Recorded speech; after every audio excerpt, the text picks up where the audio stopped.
Tapi ada software ada ya? Di sini nggak ada ya?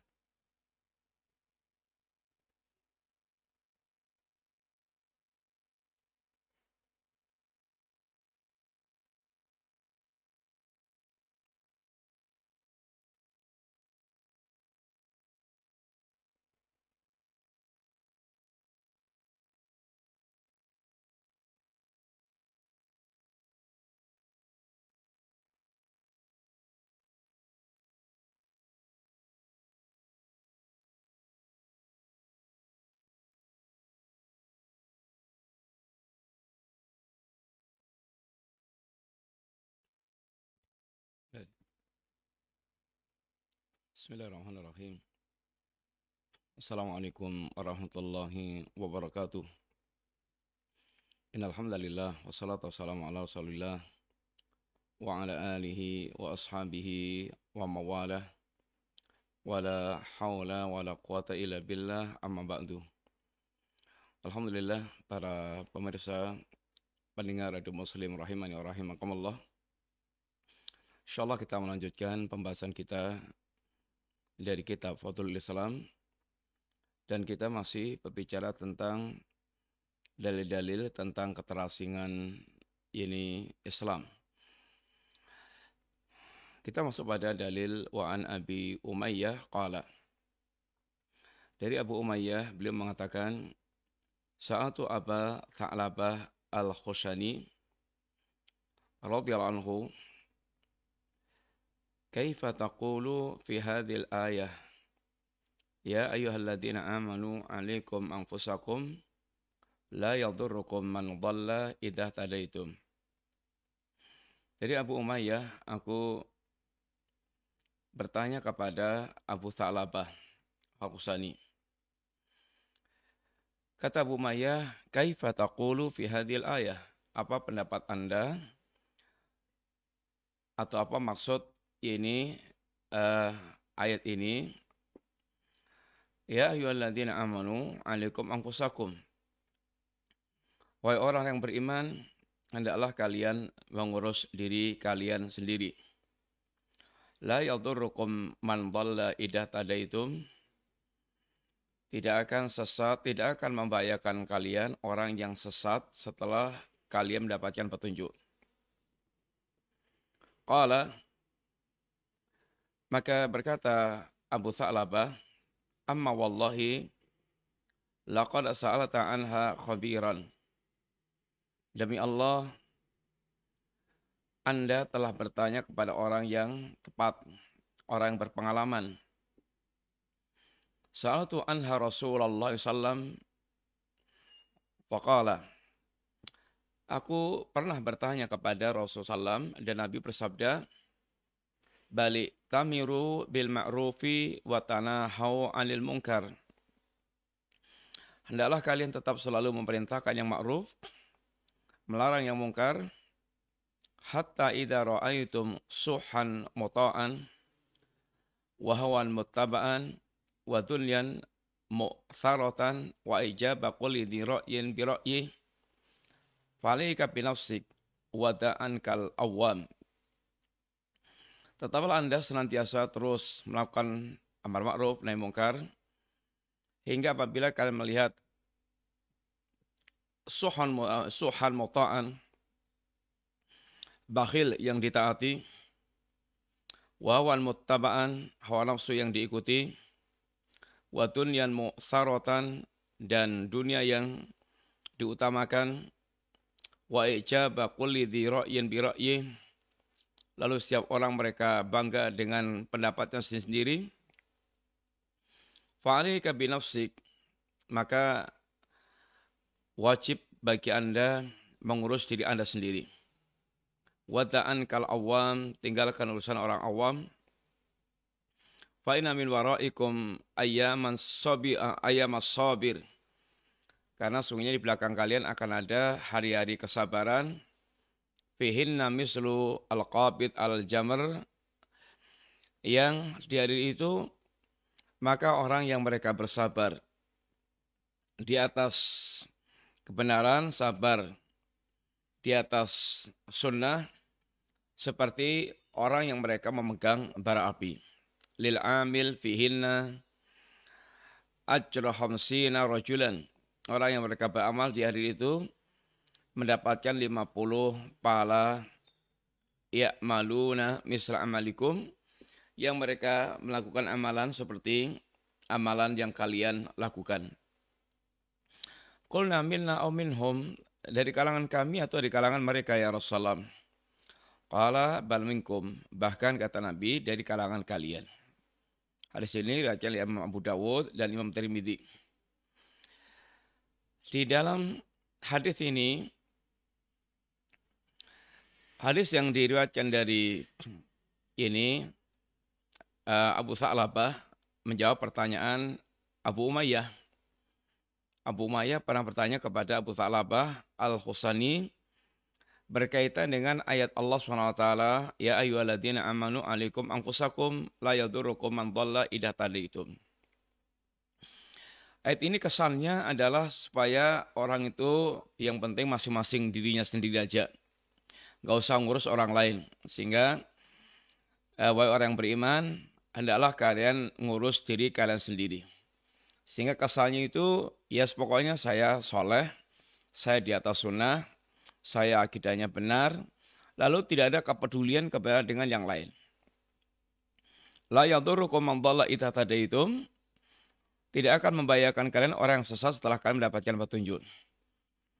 Pemahaman, pengertian ayat ini seperti difahami cuek dengan yang lain, yang penting dirinya sendiri, yang penting dia sibuk dengan dirinya, yang penting dia sudah kelihatan baik, selalu tidak urus orang lain.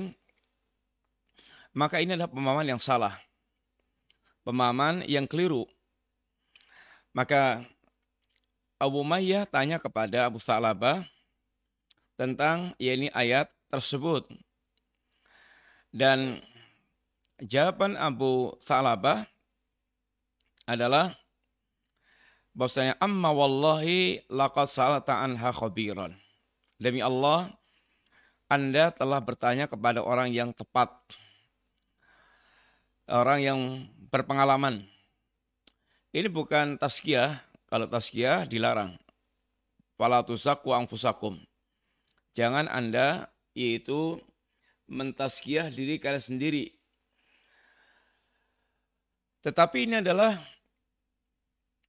tahadduts min matillah. Termasuk bagian pada berbicara atau menyampaikan nikmat Allah Ta'ala. Karena Abu Sa'labah dia pernah menanyakan ayat itu kepada Nabi. Dan Nabi telah memberikan jawabannya. Dan Nabi yang paling tahu tentang makna ayat tersebut. Nabi yang turun ayat kepada beliau. Dan Allah berikan kefahaman yang benar. Dan Abu Sa'labah pernah menanyakan ayat ini kepada Rasulullah SAW. Jadi kalau orang dia seperti Abu Sa'labah mengatakan Anda telah bertanya kepada orang tepat. Ini adalah untuk lebih memberikan ketenangan kepada yang bertanya. Anda bertanya kepada orang yang memang tahu masalah, faham, tidak keliru. Karena kadang-kadang orang salah di dalam menanyakan bukan kepada yang ahlinya. Bukan kepada yaitu orang yang faham tentang masalahnya.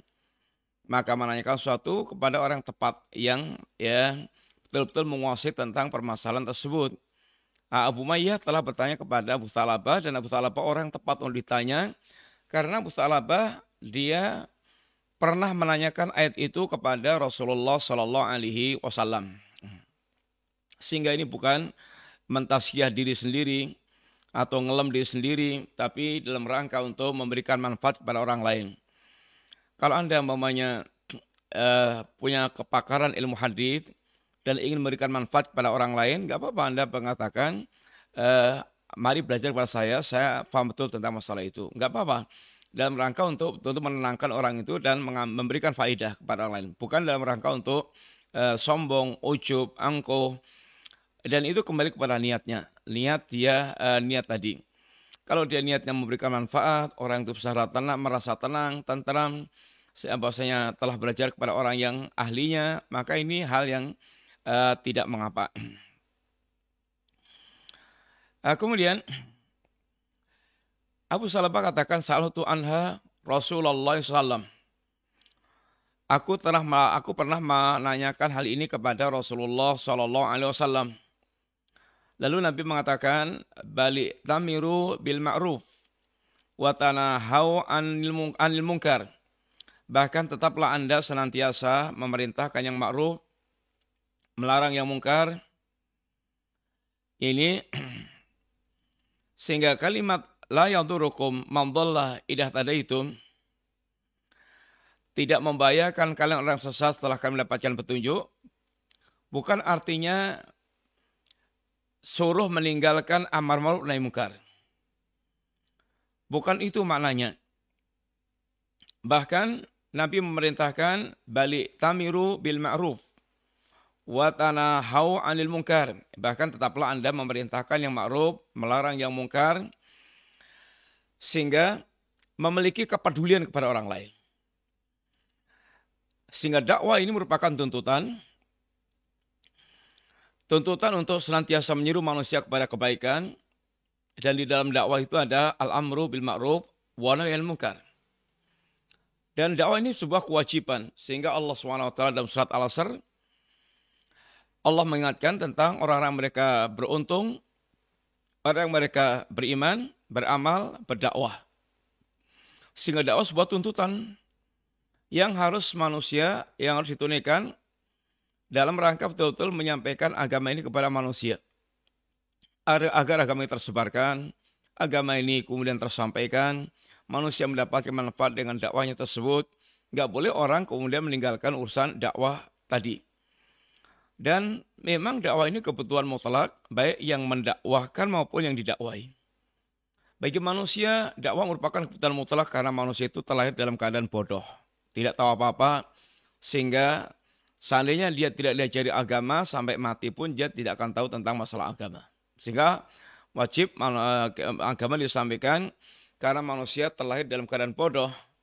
Walladzi akhrajakum min butuni ummatikum la ta'lamuna syai'an.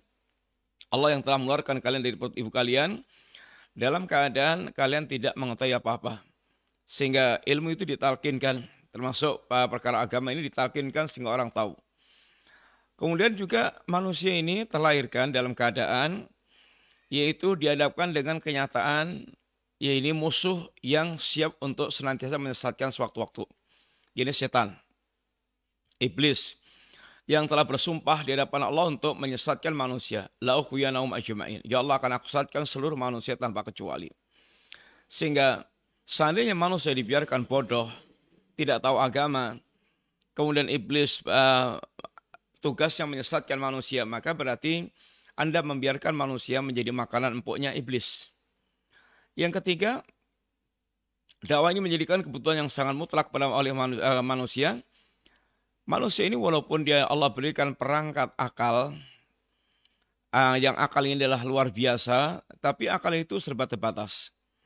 Sejenius apapun akal manusia, dia tidak akan bisa tidak bisa menembus perkara-perkara gaib. Penjelasan tentang perkara gaib hanya didapatkan dengan wahyu, dengan pemberitaan. Maka akal manusia tidak mencakup ke arah itu. Akal memang hebat, tapi kalau dia kerja pada wilayahnya. Bahkan secerdas apapun manusia, terhadap perkara gaib yang nisbi saja, manusia tidak mungkin bisa menyampaikan. Kalau di sebelah rumah kita ini ada rumah yang kita belum pernah masuk, ada apanya saja, maka sejenius apapun Anda suruh menyampaikan barang-barang ada di rumah, barangnya apa saja, warnanya apa, menghadap kemana, bentuknya seperti apa, pasti nggak bisa. Nggak mungkin dia akan bisa menyebutkan kecuali ada data. Kalau memaksa menyebutnya maka dia ngawur.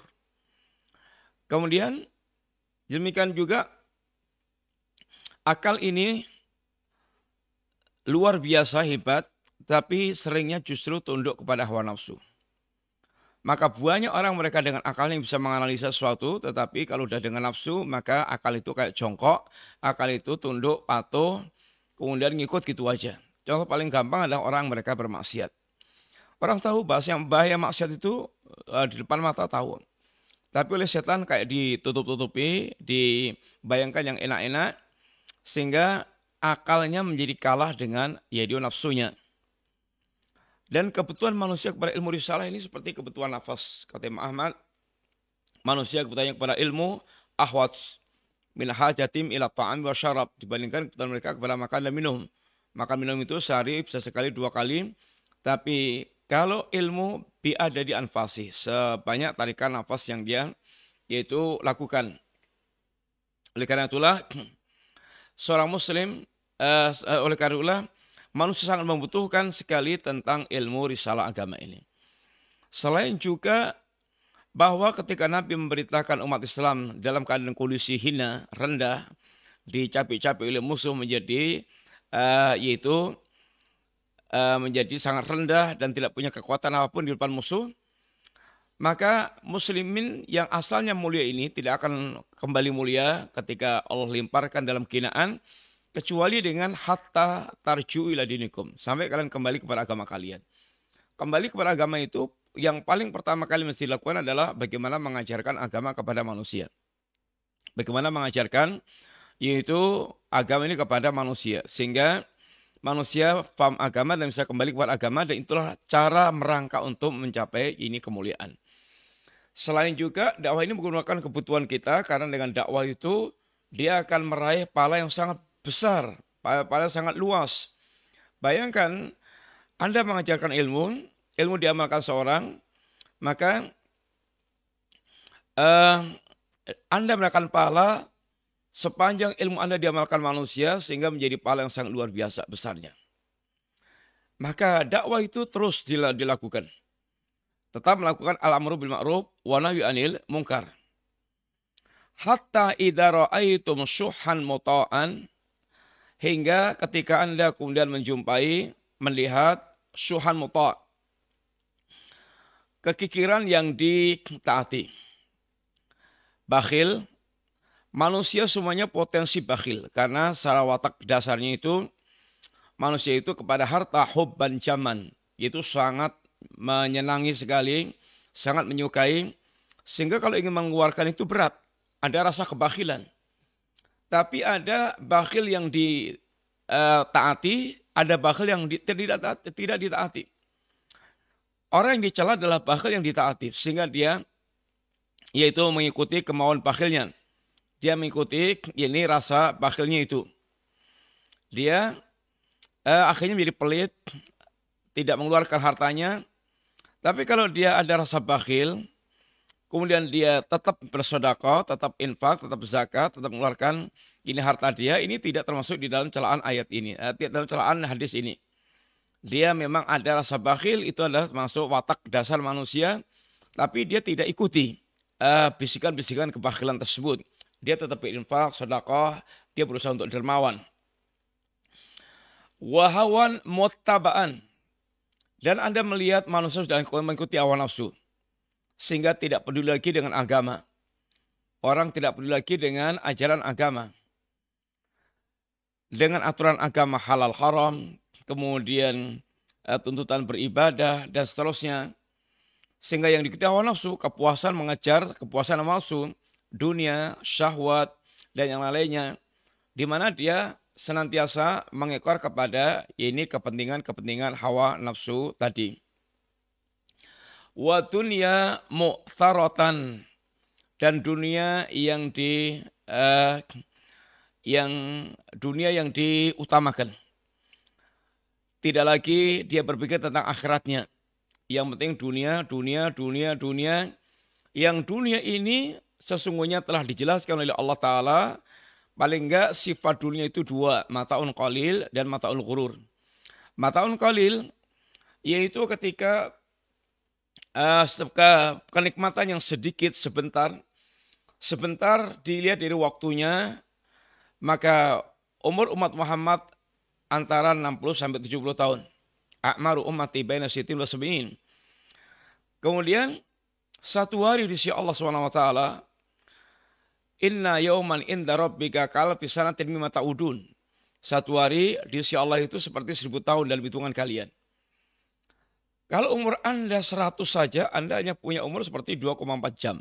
Apalagi hanya naik 50 sampai 60 atau sampai 70. Maka sedikit banget. Itu di waktu sangat singkat. Dunia dikatakan dunia karena ini rendahnya nilai dunia itu. Sedikitnya nilai dunia itu.